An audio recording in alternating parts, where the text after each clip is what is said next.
اللہ انصاف اور احسان کرنے اور رشتہ داروں کو خرچ سے مدد دینے کا حکم دیتا ہے، اور بے حیائی اور نامعقول کاموں سے اور سرکشی سے منع کرتا ہے، اور تمہیں نصیحت کرتا ہے تاکہ تم یاد رکھو۔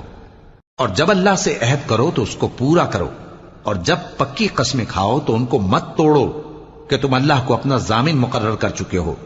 اور جو کچھ تم کرتے ہو اللہ اس کو جانتا ہے۔ اور اس عورت کی طرح نہ ہونا جس نے محنت سے تو سود کاتا پھر اس کو توڑ کر ٹکڑے ٹکڑے کر ڈالا، کہ تم اپنی قسموں کو آپس میں اس بات کا ذریعہ بنانے لگو کہ ایک گروہ دوسرے گروہ سے زیادہ غالب رہے۔ بات یہ ہے کہ اللہ تمہیں اس سے آزماتا ہے،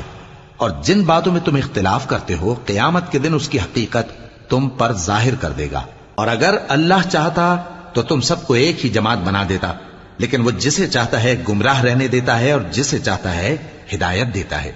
اور جو عمل تم کرتے ہو اس دن ان کے بارے میں تم سے